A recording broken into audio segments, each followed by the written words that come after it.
Hi friends, this is Vineet Pandey and here I'm going to talk about UGC Draft Regulation 2018. दोस्तों जैसा कि आपको पता है इस वक्त कि पूरा का पूरा जो देश है हमारा वो एक ही चीज़ सोच रहा है कि क्या अब असिस्टेंट प्रोफेसर बनना सच में बहुत मुश्किल हो गया है, क्या ये असंभव हो गया है। Has it become impossible to be assistant professor as per the new draft proposals by UGC. तो हम उसके बारे में यहाँ बात करने वाले हैं कि क्या चेंजेस हुए हैं, क्या वो चेंजेस स्टूडेंट फ्रेंडली हैं, उनके फ्यूचर के लिए अच्छे हैं, क्या वो चेंजेस ऐसे तो नहीं हैं कि वो चेंजेस आपको दोबारा प्रोफेसर बनने में बहुत सारी प्रॉब्लम्स क्रिएट कर दें। तो फर्स्ट ऑफ ऑल दोस्तों, जैसे कि आप मुझे जानते हैं that I am Vineet Pandey with 6 time NET double JRF 15 state SET qualified. आप मुझे जानते हैं कि I am the only face who is very much reliable and that's why I am talking about UGC NET norms plus UGC's academic reforms जो कि अभी तक एक रिव्यू पिटीशन के लिए है। सो दोस्तों इससे पहले कि हम बात करें, I must tell you one thing which is a fact that UGC draft regulation 2018 is still waiting for review petitions. अभी तक इनमें से कुछ फाइनल नहीं हुआ है, तो घबराने की कोई बात नहीं है, हम इसके बारे में यहाँ बात करने वाले हैं। सो जैसा कि आपको बताया कि अभी भी रिव्यू पिटीशन का वेट हो रहा है, मीन्स अभी कोई फाइनल चेंजेस नहीं हुए हैं, इसलिए ना घबराते हुए सिर्फ मेजर पॉइंट्स पे फोकस कीजिए। फर्स्ट ऑफ ऑल जो सबसे बड़ा मेजर पॉइंट यहाँ पे है वो ये है कि ACR के ऊपर जो UGC ने सर्टेन चेंजेस किए हैं वो क्या है, व्हाट इज ACR।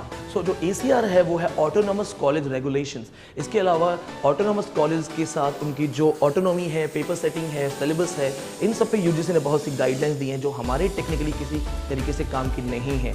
दूसरा जो चेंजेस हैं वो प्रेजेंट ये है कि जो professors, associate professors and assistant professors के बारे में नई गाइडलाइंस जारी की गई हैं वो क्या है। सो जो प्रोफेसर्स और असिस्टेंट प्रोफेसर्स के बारे में जो बताया गया है वो फिलहाल ये है कि एक नई पोस्ट क्रिएट की जाएगी सीनियर प्रोफेसर्स की with 10 years extra experience in certain universities, plus associate professors के लिए मैंडेटरी कर दिया गया है कि PhD करना बहुत ज़रूरी है। लेकिन अब हम जब बात करेंगे असिस्टेंट प्रोफेसर की, जी हाँ दोस्तों, जो कि फिलहाल आप बनने वाले हैं। सो दोस्तों जो कि असिस्टेंट प्रोफेसर जो कि फिलहाल आप बनने वाले हैं, क्योंकि इससे पहले आपको हमेशा एक बात बताई गई थी कि you just qualify NET and be assistant professor in the universities. जी हाँ दोस्तों, अब वो उतना ईजी नहीं रहा है जैसा कि इस रिव्यू पिटीशन में हम लोग लिख भी रहे हैं, पूछ भी रहे हैं कि ऐसा क्यों हो रहा है। फॉर द फर्स्ट टाइम यहाँ पे उन्होंने क्या किया है, API डिस्क्लोज किया है। सो दोस्तों API क्या होता है, बहुत कम लोग जानते हैं API क्या होता है। API होता है academic performance index.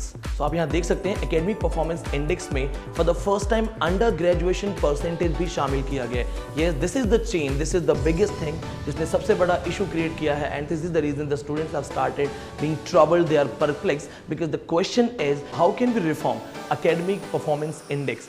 The very first thing is जो ग्रेजुएशन लेवल है हमारा, ग्रेजुएशन को हम कैसे रिफॉर्म करें। For the first time in UGC it has been mention कि आपको 80% प्लस मार्क्स लाने हैं ग्रेजुएशन में, ताकि आपको 21 पॉइंट्स मिलेंगे इन एकेडमिक परफॉर्मेंस इंडेक्स। सो हमें कैसे जो सबसे ज़्यादा मार्क्स लेके आना है वो ये है कि आपको ग्रेजुएशन में 80% प्लस लाना है ताकि आपको 21 मार्क्स मिले।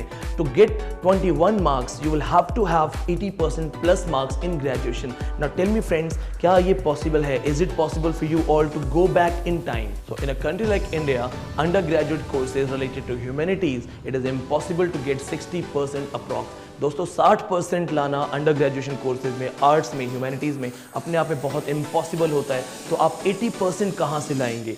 और अगर आप 80% नहीं लाते तो क्या आप कभी प्रोफेसर नहीं बन पाएंगे? क्या UGC आपको एक मौका देगी पास्ट में जाने का, टाइम ट्रेवल करने का, कि आप टाइम ट्रेवल करके जाके अपने ग्रेजुएशन में मार्क्स बढ़ा सकें? So this is the biggest problem and that's what I am talking about it right now. So under graduate में 80%, देन उसके बाद PG में 80%, फिर आपको MPhil में 60% बोला जा रहा है, कहा जा रहा है PhD में आपको 20 मार्क्स चाहिए। उसके बाद आपको एकेडमिक रिकॉर्ड्स जिसमें आपको कम से कम एक्सपीरियंस होना चाहिए किसी यूनिवर्सिटी में, then you should have great curriculum activities done in the academics so that you can have entire 100 marks and that will be counted as API, academic performance indicator। So जैसा कि हमने अब देखा कि हमें इतनी सारी चीज़ें दे दी गई हैं, you have to maintain this, you have to maintain that. Now the question is what is the importance of NET JRF। So दोस्तों अभी जो है ये नेट JRF की वैल्यू बची है या नहीं बची? So what is the exact value of NET JRF? क्योंकि यहाँ पे लाखों स्टूडेंट तो नेट और JRF की तैयारी कर रहे हैं, ग्रेजुएशन की तैयारी नहीं कर रहे हैं। और फ्रेंड्स जो लोग PhD हैं, दो जो have qualified their PhDs, they are registered as professors but not being permanent. जो लोग पीएचडी होने के बाद भी नेट की तैयारी करे जा रहे थे, स्ट्रगल कर रहे थे, अब उन लोगों से रिलेटेड जो यूजीसी ने चेंज किया वो क्या है? जी हाँ दोस्तों, यहाँ पे सबसे बड़ी इंफॉर्मेशन उन लोगों के लिए ये है कि पीएचडीज, जितने भी पीएचडी होल्डर्स हैं उनको एग्जेम्प्ट कर दिया गया है नेट एग्जाम से। सो अब इसके दो पहलू हैं। Number one, first thing is those who are PhD and are exempted from NET, now they have a great chance to be the part of universities being assistant professor। जी हाँ दोस्तों, जिन लोगों ने पीएचडी किया और एक एज में चले गए, बड़ी एज में जाने के बाद जिनसे नेट अटेम्प्ट नहीं हो पा रहा था या जो बहुत स्ट्रगल कर रहे थे, अब वो लोग भी आपको इंटरव्यू में फेस करेंगे। दूसरा जो इसका पहलू है वो ये है, द यंगस्टर्स जो पास आउट हैं, अभी फ्रेशर्स हैं, and those who are preparing NET JRF, in fact जिन लोगों ने नेट जेआरएफ निकाल लिया है, those who are thinking that they are eligible and they will not face any competition, अब उन लोगों को इंटरव्यूज में हजारों की तादाद में प्रोफेसर्स का सामना करना पड़ेगा। From my point of view, जिन लोगों को मौका मिल रहा है, मिलना चाहिए, लेकिन जो सबसे बड़ा मुद्दा है वो अभी भी है, the biggest problem still exists, and the problem is whether you're NET qualified or PhD, you have to reform your graduation percentage, graduation marks, and technically both of you cannot do that. Along with this friends, the most important thing is that PhD has become compulsory. Now it's mandatory, and moreover UGC has given a tentative date called 1st of July 2021. So after this date, PhD will be mandatory for each and everyone who even aspires to be assistant professor. इसके अलावा एक और बड़ा change हुआ है। देखिए, अगर आप एकेडमिक्स के पार्ट हैं, मेंबर हैं, अगर आप टीचिंग फैकल्टी में हैं और आप PhD के लिए करना चाहते हैं, रिसर्च में जाना चाहते हैं, you want to have 3 years of your own for higher studies, then according to the present norms, वो 3 साल का एक्सपीरियंस आपके टीचिंग करियर में काउंट नहीं होगा, which is against students, against all of us, and we do not support this. तो दोस्तों, एक और चेंज की बात की गई है वो ये है कि जो हमारे टीचिंग एकेडमिक्स हैं, प्रोफेसर्स हैं, उनके लिए वर्कलोड बहुत बढ़ा दिया गया है। जो अभी तक एक डिजाइन वर्कलोड था वो ये था कि कोई भी प्रोफेसर मैक्स 3 आवर्स से ज़्यादा क्लास नहीं लेगा, but the present scenario UGC is forcing them to take 40 hour classes in 6 days, which is technically going to force the teachers to compromise the standards of teaching. So friends, these are the changes we have discussed till now. इन सभी चीज़ों पे हमने बात की है यहाँ पे, और यहाँ सबसे जरूरी चीज़ मैं दोबारा से रिपीट करना चाहूँगा आपके सामने, दैट ये जो अभी तक रिव्यूज़ के लिए पिटिशंस लगवाई जा रही हैं, अभी तक इनमें से एक भी फाइनल डिसीजन नहीं है। So UGC has not finalised anything yet, and moreover whatever I have discussed, as you all know that I am a responsible face in UGC net.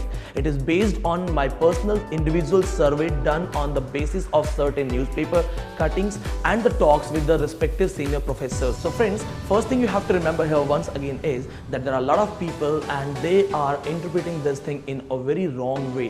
So if they are creating any rumor, या दोस्तों आपको कोई भी अफवाहें फैलाता है, आपको डराता है या आपके मनोबल को गिराने की कोशिश करता है, तो विनीत पांडे इकलौता ऐसा फेस है जो आपको सबसे ऑथेंटिक और हर वो बात जो फैक्ट बेस्ड है सिर्फ वो करता है।